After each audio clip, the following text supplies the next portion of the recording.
Hello, There, everyone. look, Welcome. they're streaming in. I love it. Come on in. Come on in. Sit down. Make sure you have some water. Now be sure that you're hydrated. It's hot. Okay.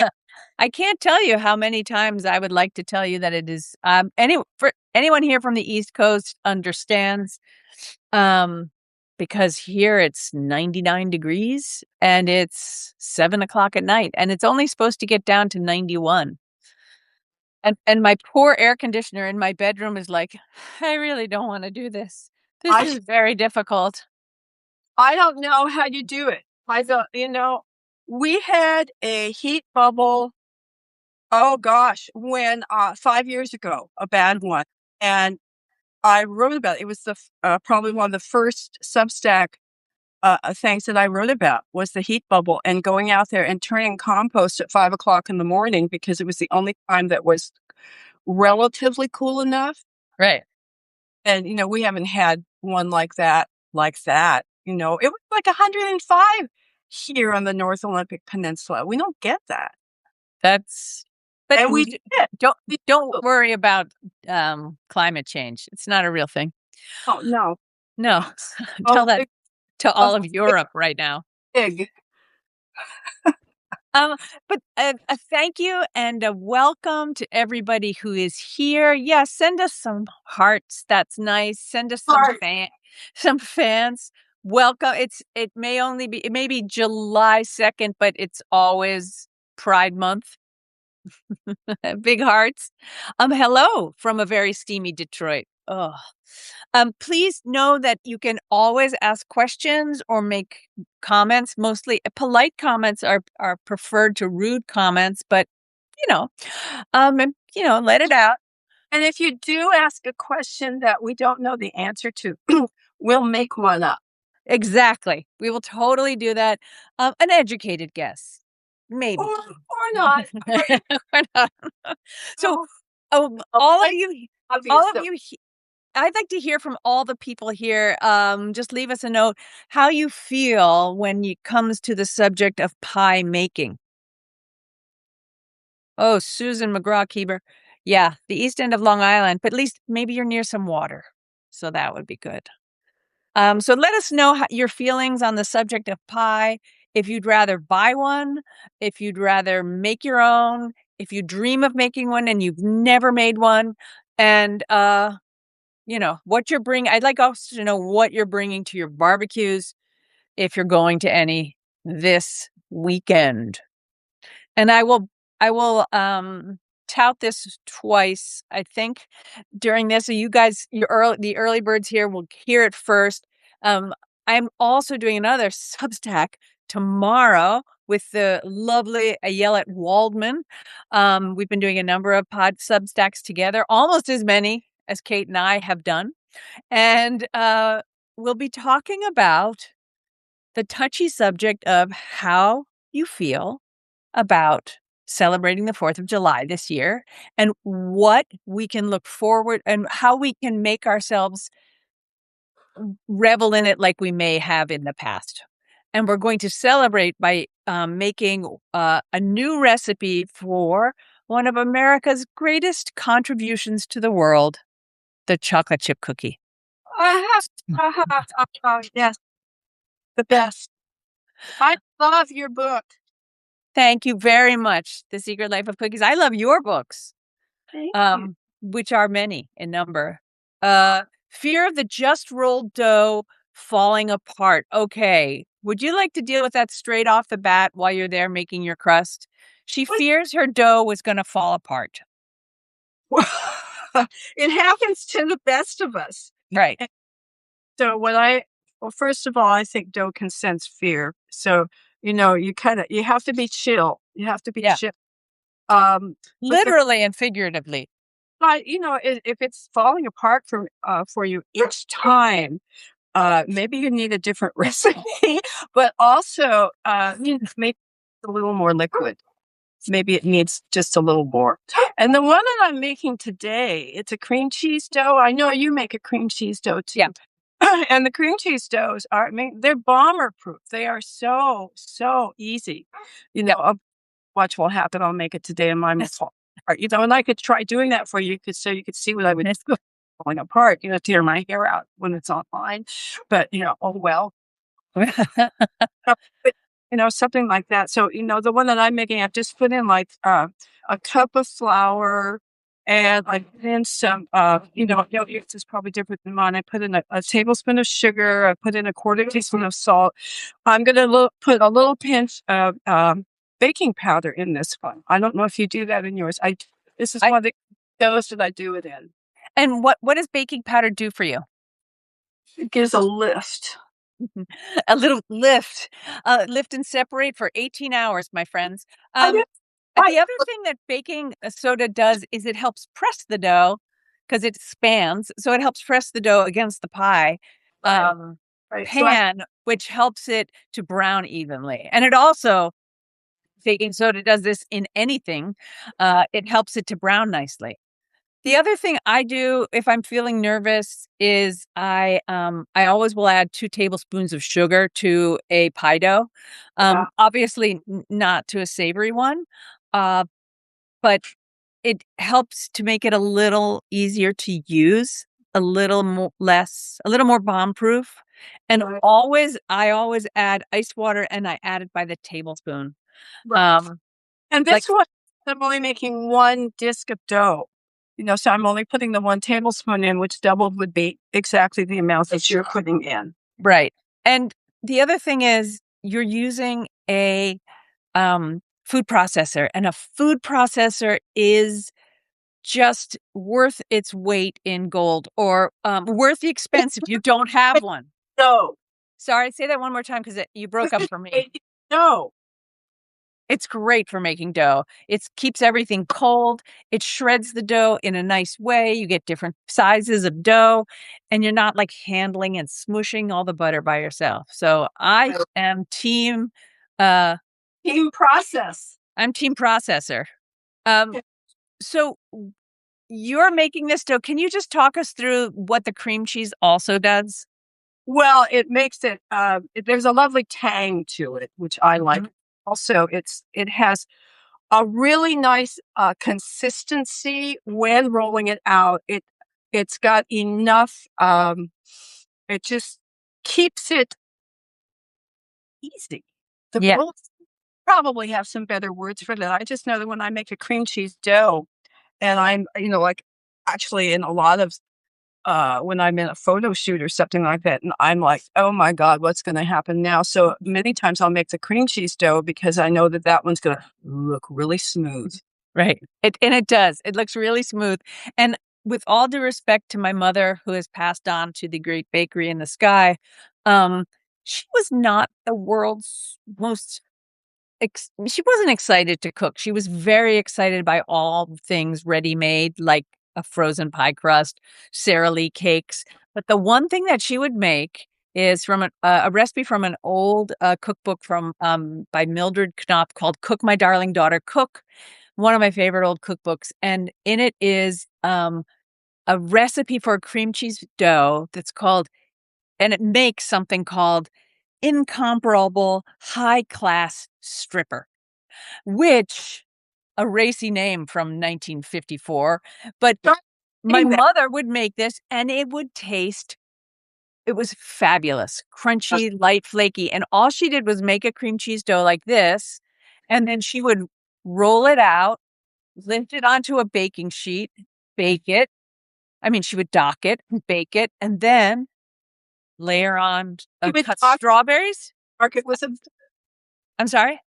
I'm sorry, right now I have a baby on the mind, so it's a prick it and mark it and, you know, put Mark on it with a B for baby and me. that. But she would prick it and bake it and then layer it with strawberries in some pretty way and then glaze it with apricot jam and serve it to company. And they'd all be like, ooh, you could do it with your dough here, the same dough, and you could make an American flag with Yeah. all the different things if you felt like it. Do you You ever could, put, vinegar in your doughs? I have put vinegar in my dough. I find I can taste the vinegar usually, so I don't tend to put it in. Yeah, this is one of the only doughs that I put it in. And there's one other dough I put it in. That one, the other dough, it's a dough for flamiche. It's a French dough. Oh, yeah. When I put in a white vinegar. This one I use an apple cider. And I forgot to chill my water. Oh no. Oh, no. What might happen? I think it'll probably be okay. Well, I think my water here is probably a little chillier than yours there. Yeah, because it comes in cold from the Pacific Northwest. But actually, okay, we will see.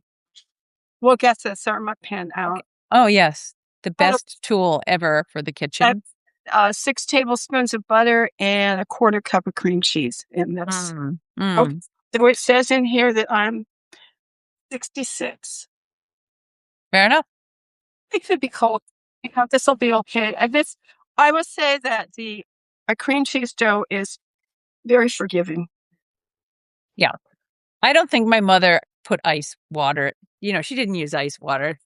I mean, think about how much harder it was to have ice when great grandma was making a pie. It wasn't like she was going to chip off some ice from the ice block, that they were keeping in, we have made things sometimes, I think, more complicated than they need to be. If your great grandma or your grandma made the world's greatest pie, I doubt that she was. Do you remember the ice um, maker, the thing that held ice and it was metal and you put it in your freezer? Yep. And it would make that terrible cranking sound. I mean, crunchy sound.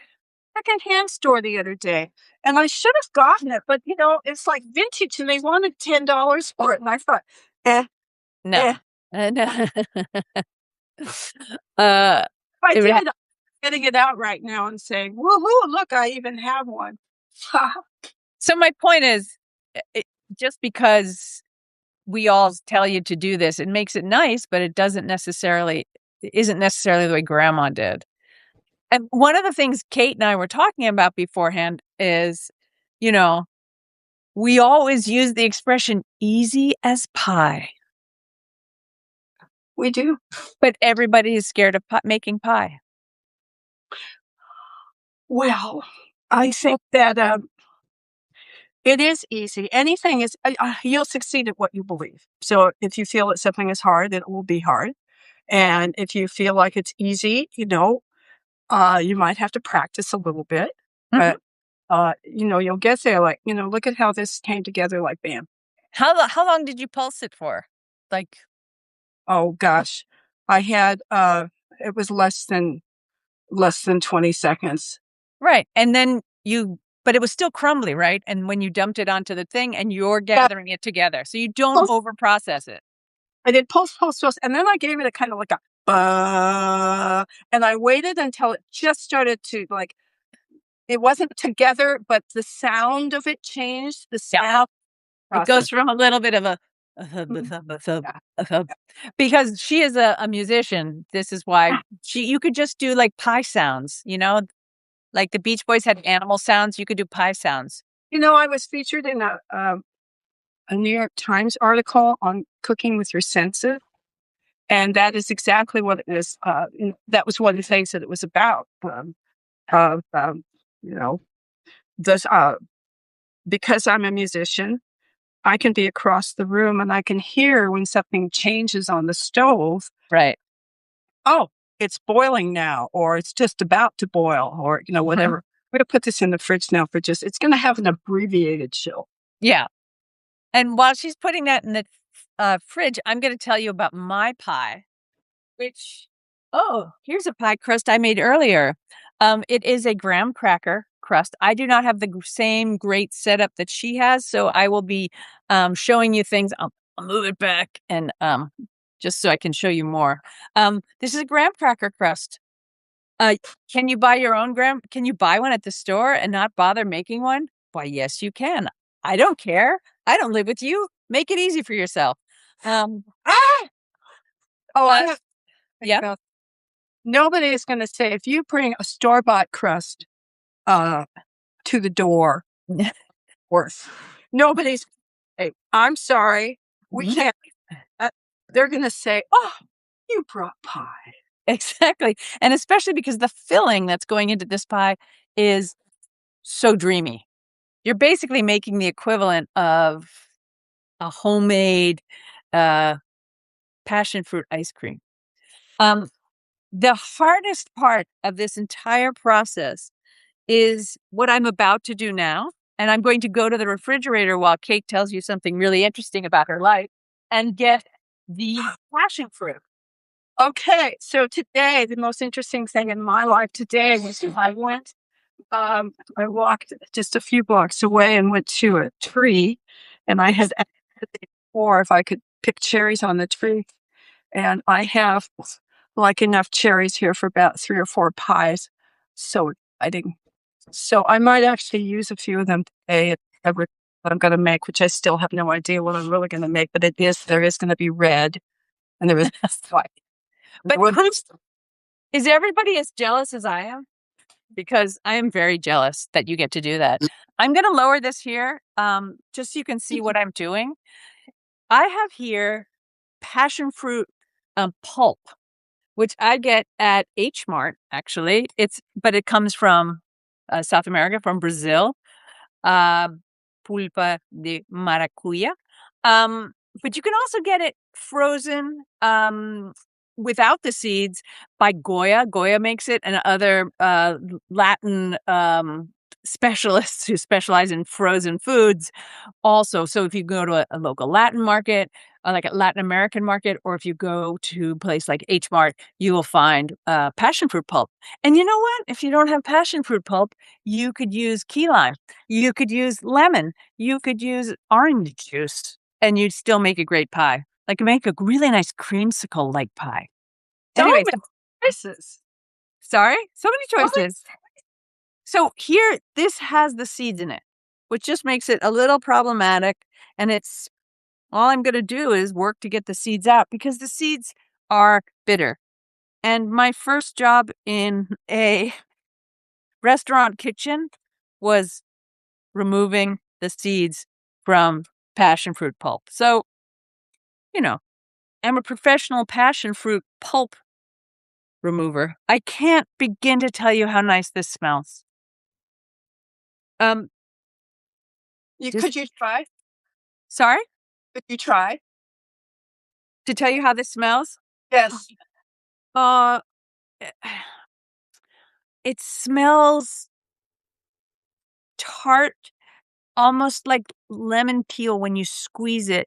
But if like a lemon and an orange like were together and you squeeze them both at the same time with a little hint of something floral, and Not something a little green. This is hard. Might be a good thing to make my students do. Try and describe. I mean, that is one of the things I do in my writing classes is ask people to try and describe um, something that they're eating that they've eaten many, many times. So you all here on the live chat can think like, what does a carrot taste like? And most of my students are like, it tastes crunchy. But when you re- but I like. when you really taste a raw carrot, kind of tastes like dirt. It tastes bitter. We have Oh, this, oh, you know. no, oh, no, no. I have to tell you, I have a story. Okay, But you're doing your thing. Should I break in now with a story? perfect timing. Okay, so when my son was 12 or 13, 12, he was having a birthday party. And I ran out of time. I went to the store and I bought a cake. I bought a cake at Costco, I think. And, fine. I also so I put it out for the kids, his 12-year-old, 13-year-old boyfriends, all his friends. And I also put out carrots from Nash's farm. Oh. And they are known for being like, so good. And the kids, the boys, they ate the carrots and left the cake. Because So they were it's not always. So no. I'm talking about plain old supermarket, yeah, American supermarket. Carrots taste like not that. far. The difference between a carrot in the United States and a carrot in England from the supermarket is quite remarkable. So in my writing classes, we taste things like I make them taste 3 different kinds of chocolate chip cookies, and they have to compare the flavors and compare the textures and write about all of those things. They What have a to hard. Yeah, it's a real hardship. It's their favorite class of the semester. I can promise you that. And they're always hungry too. The class is usually around 5 o'clock at night. Right. And that all carrots are not the same. Yes.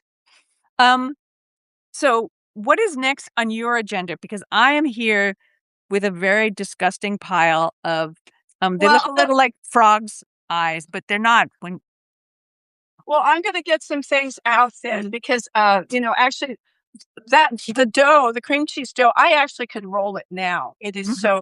so pliable and it's such an easy dough to work with. So, and then what I'm gonna do is fill it with a number of different things. I'm gonna make like 4 different, little crostadas today. Oh, So, lovely. I'm gonna take the dough out. I'm gonna get back over here and see, where did I put oh, there's the flour. Okay. So, I'm gonna go ahead and roll some out. What I'm going to do first after unwrapping it is take a scraper, which I put in a clever place right here. And I'm going to cut the dough into 4 pieces. So I'm going to quarter this disc. I think there's a lot to be said for the individual, like tart or galette. Mm, I think if you're a guest at someone's house and like for dinner and everybody gets their own, there's no fighting, there's no biting, there's no sort of, and then everybody gets a nice amount of crust yeah. that still stays crunchy. And that's one of the things also that baking soda does when you put it in a pie dough is it gives Oh, it the I use, browning, like I said, but it also helps keep it crispy. you put baking soda in or baking powder? Baking soda, a little Oh, touch of I put baking soda. baking powder in mine. In this one, I didn't put baking. I've never put baking soda in it. Yeah. It makes it crunchy. Well, it helps it brown. Okay. That's why we like it. Okay. Yeah, and if you're using gluten-free flours, they don't brown in the same way. So Right. that is a reason to put sugar in, because the sugar will give it some color. You are really, truly the queen of making delicious gluten-free pie crusts. And it's one of the things, and people are always asking me for gluten-free recipes, and I always send them your way for pie crust. At one point, you were saying I think you were working on a really good gluten-free bread. Did you I, achieve that greatness? I'm getting closer all the time. Yeah, and basically it's a sandwich bread that I'm working on because there's I've tried a number of different recipes and tweaking um and I'm really close on a gluten-free sandwich bread. Okay, so I just rolled this out. Look at how it hasn't even been in there that No. long. And it's just beautiful. It's just so, so easy to roll. If you this particular recipe, it is in Pie Camp, the skills you need to make any pie you want. Pie And Camp, your book, Pie Camp. yeah, it's my 3rd book, and, that one, this particular dough was in there, and I think the thing that I did on my Substack newsletter is the dough section in the recipes. I want everybody to be able to make dough, so I think all those recipes are open, to everybody, whether you're paid or not, because dough is just something that, you wanna be able to make. Yeah. So, okay, so now I have 2. Mm. 4 of these rolled out. Okay, so you keep rolling those out, and I'm going to walk over to the refrigerator Okay. with the whipped cream that I prepared earlier.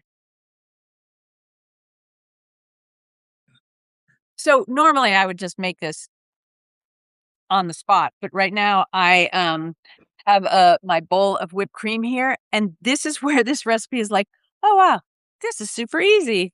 Um, I'm going to squeeze the juice of 2 limes and put lime zest in it, and then I stir in the magic ingredient, which is sweetened condensed milk, which is you can't see that sweetened condensed milk. You can't see it still. Let me slice my hand on the open container. That is And not the red we want to see. no, no, no. We do not want this blood red. Um, so I'm going to be zesting the limes, which really is not the most exciting thing anyone's ever seen. It goes nicely with my shirt, so if I spill, great idea. I always like to think ahead. Um, if you don't have a microplane rate her at this point. Please go now. We'll wait and get one and then come back. It's made my life so nice. You seen one of these? Oh, yes. Yes, I did. Yeah. Yeah. I got that at a conference one time, and it's really pretty cool. Made by, I don't know how you say this. Is it Zilst? Zilst? Keep trying. Everybody, she's sober. It's important to know. This is just her. Yeah. There was an astrologer who told me I'd never need to do drugs or drink because my chart says I'm naturally stoned. Wow. Yeah. I was paid for the very expensive woman to keep. Wow. That's an amazing thing to tell somebody. Naturally stoned. Was that a compliment? It's like, I'm just so low key. How would you guys interpret that statement? Ma'am, you just seem sort of naturally stoned. You're so chill. Chill. Okay. I have the smells in my kitchen. I wish you could be here, or just maybe grate up your own lime zest while you're there. I have lime zest, and I also, even though I have this very strongly flavored fruit, that's really hard for me to say, strongly flavored fruit. Say it along with me, everybody at home. Yeah, see? Told you. I add lime juice to it to create a balance of flavors, right? To boost the flavor even of the passion fruit. My dream is to live in a place where I have too many passion fruits. That would be my dream, to have a passion fruit tree in my yard. And they're in the tropics. I think my Yes. on St. Croix, and I think she has those in that area. I'm trying to grow kiwi, which apparently you can grow in New Jersey now. There's certain plants that are have been modified to grow. Do you like the way I grimace when I push this down? Okay, so we have some delicious lime. We have some delicious lime zest. And now I'm going to pour in this can of sweetened condensed milk. Ugh, that looks delicious, doesn't it? I'm afraid I'm losing the lighting here in my beautiful kitchen here in sunny New Jersey. Your kitchen. My kitchen is pretty sunny, I will say that. And because of Substack's limitations, I do not have a camera overhead, which I'm going to work on that. Uh-huh. But now in goes our friend passion fruit juice. Beautiful. I don't want to waste any of it. It's like when you cook with Rose Levy Berenbaum, and she is so waste not, want not. She has taught me that to be that way. But she will literally wipe out the inside of an eggshell to make sure nothing is wasted. I think you're like that too, right? I haven't done that. So what happens right now is just folding, folding, folding, folding. Light and lovely, turn it and fold it. I'm going to put it back down on the ground. The ground. I'm not working on the ground. I'm going to put it back here so you can't really see it. It's not exciting. Here, I'll make faces up here while I'm folding it. What are all of you? A passion fruit gimlet combines lime and passion fruit with gin, which is close to perfection. Stephen Bowden, that sounds absolutely magnificent and may become the cocktail of the 4th of July. What a great thing. I'm up for it. So this is really just mixing it. And what are you putting in the middle of yours right now while I'm folding? I am creating. So I started with a layer of mascarpone cheese, and then I put some lemon curd on top of that. And then I sprinkled some almond flour on top of that because things are going to get juicy. And then I put a little handful, which is probably about, maybe it's less than a tablespoon of brown sugar, but somewhere around there. I sprinkled that on top. And then I put some blackberries and raspberries. Beautiful. And those are fresh? Those are fresh. And then I put a little tiny bit of nutmeg on top of that. Interesting. Why nutmeg? Well, it's kind of a nice thing. Not too much of it, but I put it in pies a lot. Sometimes I'll put cinnamon on this. Sometimes I'll put cardamom on this. So it's just, I put a brown spice down here. A brown spice. I think cardamom is a really nice addition to many things. Oh, what is that there? Oh, that is it's a blueberry wine with apple brandy. Gracious me. And if I don't have blueberry wine with apple brandy, what should I do instead? You don't have to put anything, or because I'm going to add, you can use Cointreau. You could use framboise, the raspberry one, any of the fruit liqueur, or not, or you could just put, a little squeeze of lemon, just a teensy little, a few drops. And then to finish it off on top here, let's see, where did I put these? I'm going to put, just for a little crunch, I've got some slivered almonds, and I'm going to put those on top. And so they make friends there with the almonds, the almond flour. And that's a beautiful looking. Yeah. So I guess the question is, why did you do it that way instead of mixing it all up in a bowl? Because that's what I did today. I like it pretty when, it's kind of layered. Mm-hmm. I like it. So I've been doing it that way. Then I'm going to take this and slip it over onto this tray. Lovely. I mean, that's also a wonderful tool that you have there. It's like the world's largest bench scraper or pizza oven, or fan, which in New Jersey we can use. Okay, my dog has just seen a squirrel outside. Oh. And that's why, and he's about to cut through. Yes. Okie dokie. You'll have to excuse me, please. Okay. Good luck. That's the first one. And then I'm going to, I have my next one ready to go. So a little something with that. So basically, I think what I'm hearing, Kate, and please let me know if I'm hearing incorrectly. What I'm hearing is you can totally freeform this. I do a class on these. It is one of the most popular classes that I've taught for years. And it's whatever you've got.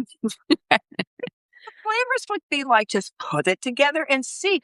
And it's a great way to kind of test that, flavor combinations. So this one, I didn't put the mascarpone down. This one, I put the lemon curd down. I'm putting, I need a little thickener to soak up the juices of what I'm going to put next. So I put the almond flour down. And the amount that I'm putting down, it's not right. much. So if you put a little too much or a little too little, it's all going to be fine. And I think that's why we love you and why I love people learning about, what's that, salt? That was just a teensy bit. I didn't put it in the last one. Okay, so I'll put it in this one just because it gives it, the, ooh. Yeah, Okay. it helps boost the flavor. And you don't put much sugar in it. You let the berries do their thing. And she's now going to use, everybody, fresh cherries picked today from a tree because she lives in the fruit basket of the United States. I'm going to put some Pacific Northwest. And when I was picking these, I was really careful getting I want to make sure I get the ones that don't have the pit in. These are months. So I'm just going to, I can feel whether they have the pit in there because I don't want you to bite into it and go, oh. Thank you. Yeah. I think the saddest part about this entire Substack Live is that we can't share these with the people out there, and also that you can't give that to me right now. Yeah, we don't have smell-o-vision and taste-o-vision. Exactly. So, do you want to let people see how you fold up the edges? I will, but first I want to put I've got some dried wild blueberries, so I'm gonna put those on here too. What a really swell idea. Yeah, it's kind of fun like that. And, let's see, do I wanna put anything oh, yes, I do. I have some soursop jelly from St. Croix. Wow. You have a fabulous pantry there. But, I think it's all I think jams and stuff are one of those things that people bring you when they go to St. Croix or, they bring you beach plum jam if they go to Cape Cod or something, and it's a nice present. And Yeah. you're sort of like, "What am I gonna do with it?" And I think right here, right Mhm. now, And we are seeing what you do with it. I've guava syrup in the fridge too. What if I wanted to put, say, something savory in the middle of that? Oh, absolutely. So you could do, like, goat cheese and figs and Mm. prosciutto. It's delicious, you Yes, know, I'd like that too. and I've done things where I've taken, the goat cheese and pesto and then olives and just, whatever, pieces of salami or whatever, and Mhm, put them and, so you can do savory or sweet. mhm. Okay, so So where's my you've also brought that one together more as a sort of, um, purse as opposed to folding it tidily, like some people do. What? You're not tidy? You're not no, tidy. I this next one I'll show you another way you can do it too in the next one. Okay. While you're getting that ready, I'm going to do the, very easy task of this, which is, um look at this is very, very, very, very expensive studio TV we got here. Um, then you just take this delicious mixture, which took me about, I don't know, 5 minutes to mix. That's excessive. It took me 2 minutes, and we just pile it into this already baked pie crust. Yum! Yeah, and I like to, streak a little bit of fresh, uh pulp, like passion fruit pulp in it to give the eater a little clue of what they're getting. Okay. I have to tell you, so I have a little piece of dough that's fallen apart for those of you who feel like, "Oh, my dough, it's falling apart." Well, Right. so do I worry about it? No, I just kinda take a place where there's some more dough and, like, smash it on. Mm. Exactly. This is playing with your food. It is. I like to make little swirlies. Look at me. This is just fun time here. It's Um, I feel like doing it is like being in kindergarten. yeah. And lots of colors to play with, at your easel, and you just go, "Oh, oh, oh, oh, this is so much fun." And, oh, I forgot to put some thickener in here. So I'm putting, a little bit of the almond flour in here That's and just a little bit of sweetener. I need the things that are, the fruit, the sweetener, the seasoning, and thickener. It's the same things that you need when you are making a pie, a fruit pie. Those are the full. yeah. I'm trying to shed some light on the situation here. You guys are not going blind at home. It's just poor lighting here for whatever reason. I I'm just, gonna Yes? it looks fine. Look what I'm doing on this one. Oh, how cute. So you put it in a pie shell. I did, I mean, yeah. in a pie pan. Mini Tart panned, and then I'm taking the blackberries and I've got them kind of like done like the numbers on the clock, Oh, yes. and I'm going to put the raspberries in the center with their little openings up because I'm going to do something fun in there. Okay, so I'm putting like 5 little raspberries in there. 5 And little raspberries. That should be the children's book you write for your grandson, Rocco. uh-huh. And then I'm going to take um, some of these dried blueberries and pop a dry blueberry in each one of the cavities of the raspberry. So the presentation on this is quite nice. It is. It's quite lovely. Here we go. Uh, I just saw the fireworks last night in my hometown here, so we're doing a little firework thing going on here. It actually looks much prettier than you think it does from your view. And I've A drizzled a little bit of this around the edge. little squeeze of lemon. I mean, I probably put 6 drops on there. I like this blueberry liqueur, so I'm going to take a little bit of that. I think Oh, you're going to need to teach people how to make that. uh-huh, uh-huh. Okay, I'm going to actually taste the filling right now. Okay. And it's so lovely. It really makes your salivary glands go. They're very excited about what just happened. My Okay, so salivary glands. You're hearing from them today, yes? I'm going to fold the edges in. Okay, so when I'm doing this, you fold in, and then you have a little place here. You fold in again. There's a little fold over. Again, I'm folding in.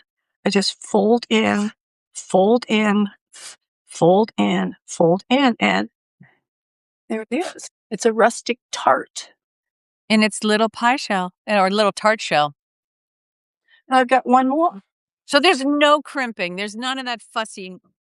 I mean, if you wanted to, I've had times where I wanted to look a certain way. So maybe this was before I was like, or it could be, you could take a little saucer if you want to put it on here and surround it. Wait, Right. round, but Sometimes I'll put a smaller saucer in the middle of a galette to remind myself of how much room I have to put in fruit so that I don't have it oozing out the edges. yeah. This Okay. beauty is going in the freezer. It goes in the freezer for 6 to 8 hours, and then you take it out. Leave it to defrost about 15 minutes, maybe a half an hour, depending on how good your freezer is and what the temperature is outside or in your house. And then you have a delicious frozen pie filled with basically a passion fruit ice cream. Whatever citrus you chose to use. I'm only sorry I can't give it to you all to eat, but I will post the recipe on Substack tonight. Oh, I have one more thing I want to put on here. This is very exciting. With To make your own adventure. raspberries. I'm going to put on some chocolate. What? Chocolate sauce. The raspberries. Because why not? Because you should. I've got this jar of Fran's dark chocolate sauce. It's so good. You have a magical pantry. That's all I have to say. Well, it's where I spend my money. Yeah. I would also say that I've also added, because no surprise, I wrote an entire book about chocolate chip cookies. I have a lot of chocolate chips in my house, and I'm more than willing to throw chocolate chips into just about anything. Mm-hmm. White chocolate chips are a nice touch too because they caramelize. Mm-hmm. So even though I guess I'm sort of anti-white chocolate, it has its place. Here go the raspberries, because chocolate and raspberries, right? My favorite combo, yes. Okay. I'm going to put a lot. Although passion fruit and chocolate is also good too, if you haven't tried that. So Easy with guava syrup. oh, Eat too much on there? would it be a little bit on that? Maybe that's too much. You think that's too much? Yeah. I don't know. Can we vote? I'm going to put the almonds on here. Nice. I just have to find the almonds. Does anybody know where her almonds are? I found them. A little orange zest wouldn't go amiss on something like that. Because you have the chocolate and raspberry and a little bit of orange to boost the raspberry flavor. Yeah. Okay, so now I'm going to take this and this is the freeform one where I'm just going to go up this way. Mm-hmm. Fold up, just like I did it in the little tart pan. Fold up. Wonderful. Up, fold up, fold up, fold up, and then you just kind of press it around the sides, and then you take your little lifter, and then here we go. And then what I'm going to do with these is I'm going to freeze these because then I'm going to actually put them in the fridge first so that the dough will chill back up and Mhm. chill down. And I'm going to freeze them because I always have in my freezer these ready to go. Oh my God. So if somebody comes over, at the last minute, I can just say, "Oh, I have a little treat." No, it's like a little treat. I guess I do always have frozen cookie dough in my freezer too, because I think when people come to my house, they expect warm chocolate chip cookies. So I gotta sort of, Well, when I come, I expect chocolate chip cookies. and you will But get them. I want free ones that you made. I love your gluten-free ones. They are so good. Thank you. Thank you. Are so good. Oops, I, on the refrigerators, they have these things that they come out, and if they, yeah, I could spit on the floor, but I caught it. Just fine. I love how close to camera you are. You're just like, here I am. It's gonna be fine. Well, I moved everything up in my kitchen last week. I was listening to Eric Andre, the comedian, talking to Conan O'Brien, and he said something that really resonated with me. And I don't know if any of you are as big fans or grew up with the Muppet Show like I did, but Eric Andre is a comedian who's known for very kind of absurdist, clowny, odd behavior, and he tends to do a lot of stunts where he's like jumping through things and breaking things and always trying to look a little bit like a superhero. Um, and he said, he said his greatest inspiration was Gonzo from The Muppet Show.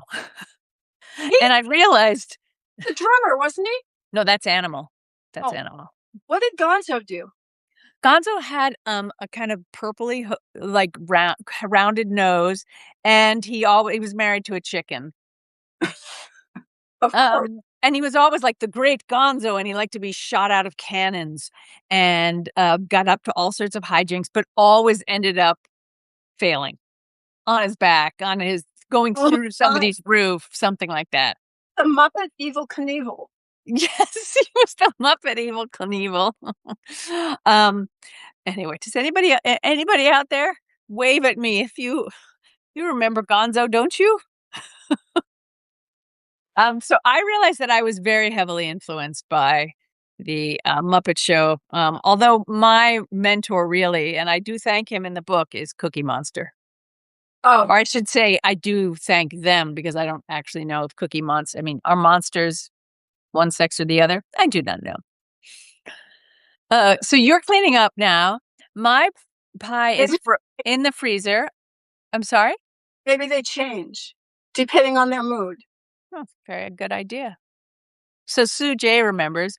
Yes, for Gonzo. Go Gonzo. Team Gonzo. That's what I say. Does anybody out there have any questions about what we've been doing today?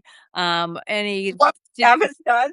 what we haven't done, what we didn't tell you, as we've been blahing through the pie making? We'd love to know if you have any questions. We shall now have a moment of silence while you write them. Oh my God, of course the Swedish chef, Stephen. Yes. Here, bork, bork, bork. Yeah, I could sing that. And I loved his hands. He was always cooking like this. Sometimes I feel like I'm cooking like the Swedish chef. That's like when I'm doing this in here. I always loved it that it was human hands inside the Swedish chef. Uh,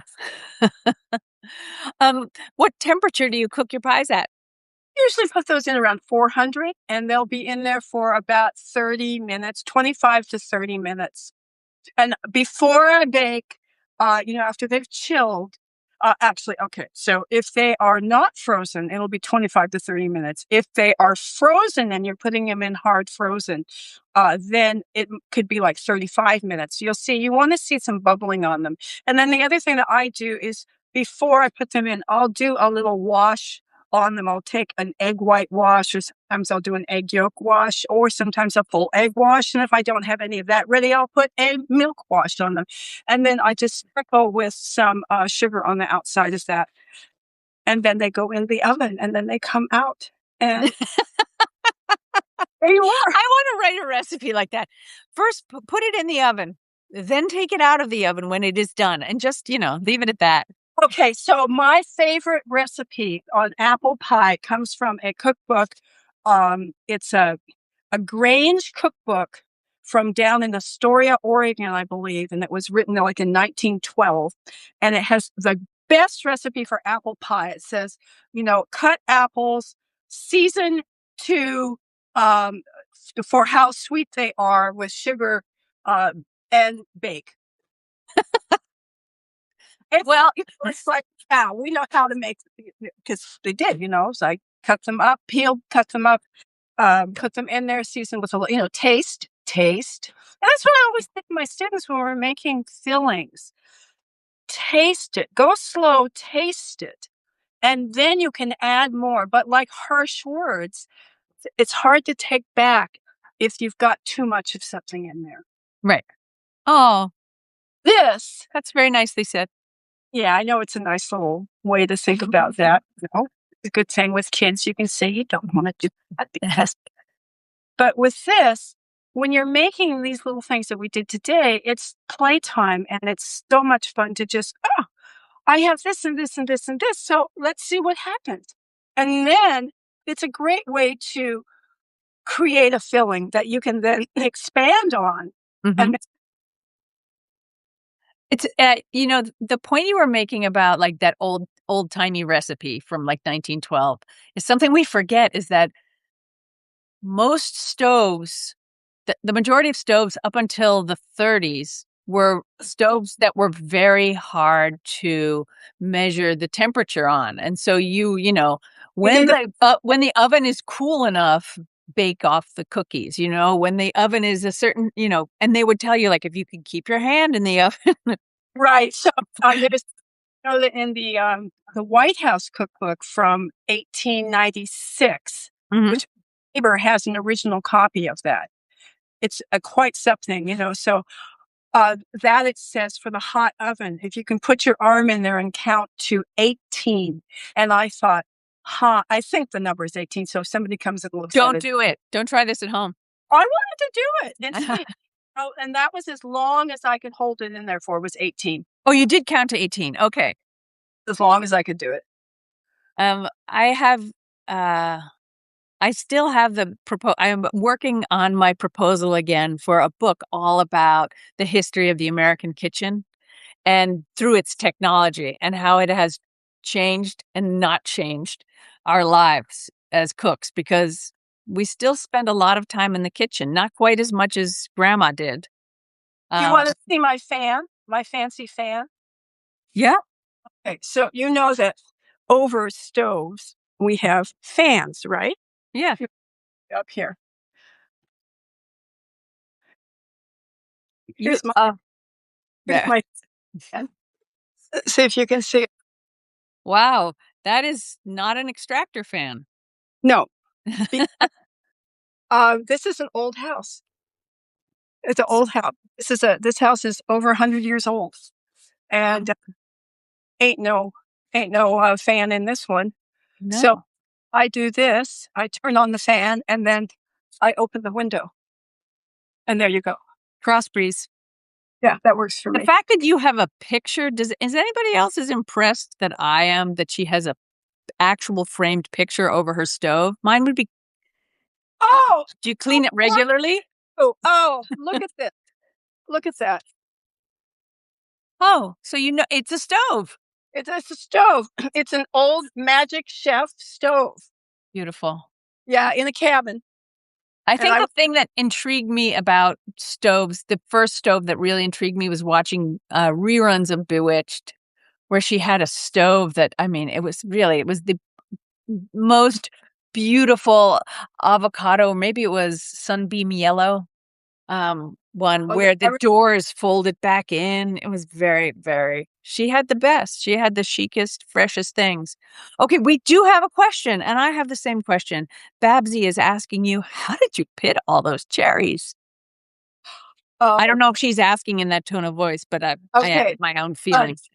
If the cherries, when you're picking them, you can tell whether they're ripe if they come off the tree extremely easily and they leave the pit on the tree. That's a Or yeah.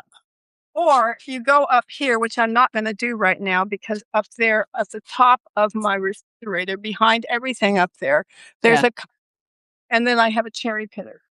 Actually, I have because I, taught so many classes with lots of, pie camps with multiple people here. I have like 4 or 5 cherry pickers.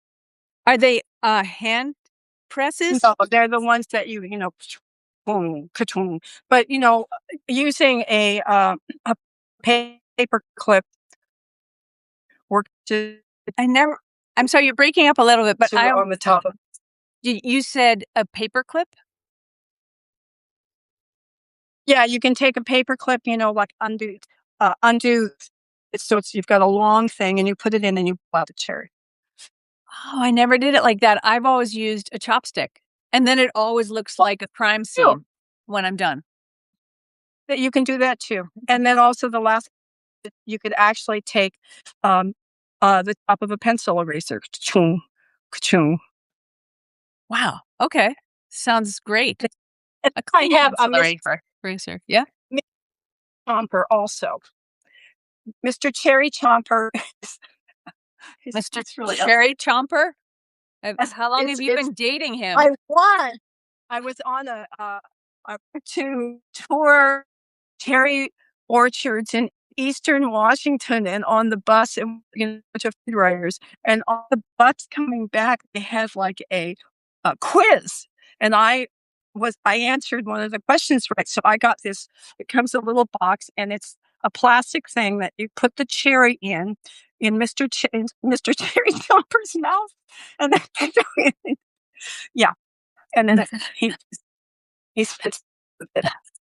I'm just thinking about how smart it is for Montmorency cherries to leave this give you the fruit part and leave this seed on the tree so it can fall and then can make more trees. Yeah, yeah. That's very smart. Let me ask you, as we're coming in for 1 hour and people may have other things to do with their lives, which seems odd because I like spending time with all of you. What are you doing for the 4th of July? Me or everybody? Oh, everybody can tell us here.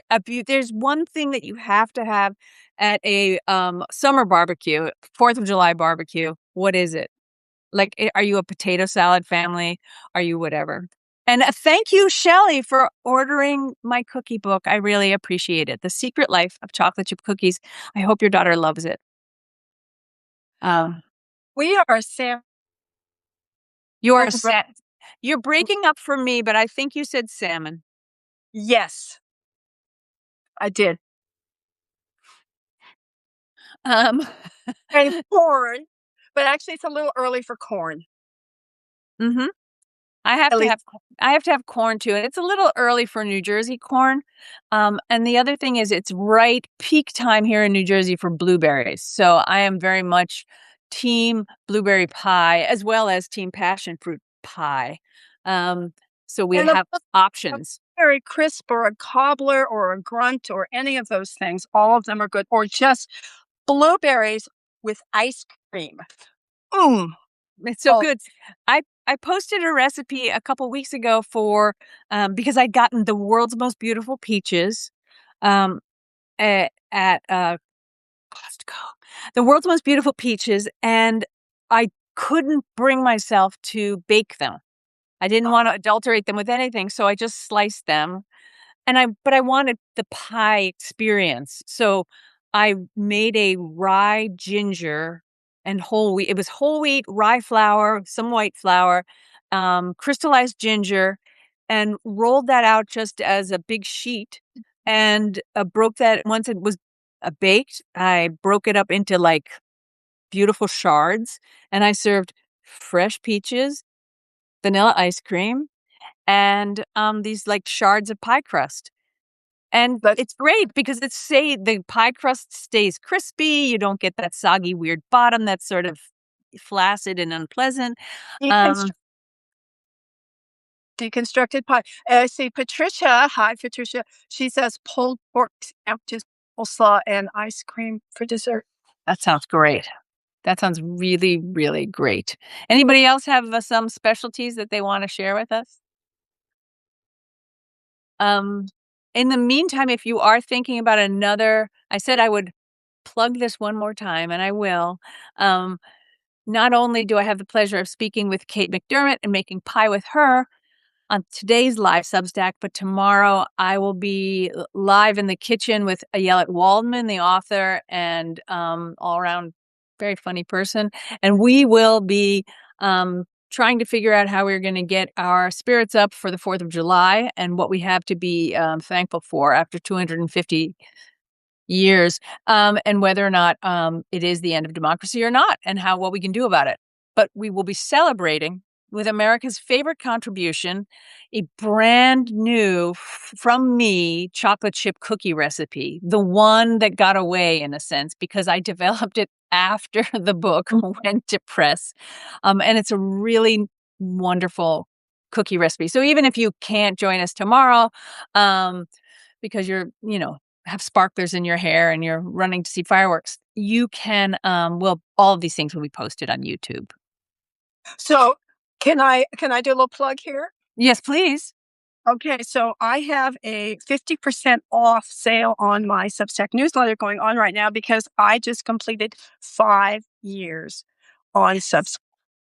So I have a sale going on, and if you do that, you'll be uh, eligible to or able to join a group of us. 12 of us are doing a cook stack. Is one particular class each month, subscribers, and there are 12 different food writers on that, and each one of us is taking a month. Mine will be March. So right now, but you want to subscribe to Kate McDermott's newsletter, and it's a 50% off sale, and that is forever. 50% off forever. Absolutely. Fantastic. Ta-da! And your newsletter is Kate McDermott? Kate McDermott's newsletter, katemcdermott.substack.com, or you can just click on our name here and find. Or write one of us. Type it into Google. It should be there. Yes. Um, Well, I want to subscribe to Marissa, be a paid subscriber and be a paid subscriber to me because this is very important. It takes a lot of energy and time for us to create the things that we do for you, but we love what we do Love it. and we want to keep doing it. So support Marissa, support me in any ways that you can. I appreciate that. Yes. And we appreciate you just being here tonight. That is a really wonderful thing. It's been lovely having you all here. Um, my Substack Live tomorrow is at noon Eastern, 9 a.m. Pacific. Can you tell I used to work in TV promotion? Um, so thank you all so much. I hope you all have a wonderful 4th of July. And if you have any questions about the recipes, find us on our Substacks, marissarothkopf.substack.com. If you can't spell that, Google will help, I swear. It just means redhead in German if you're looking to how to spell it. And Kate McDermott's newsletter.substack.com. And I thank you so much, everybody, for being here. Please write and tell us what you thought. We hope to hear from you all. Thank you, Kate. And thank you, Thanks. everybody. Bye.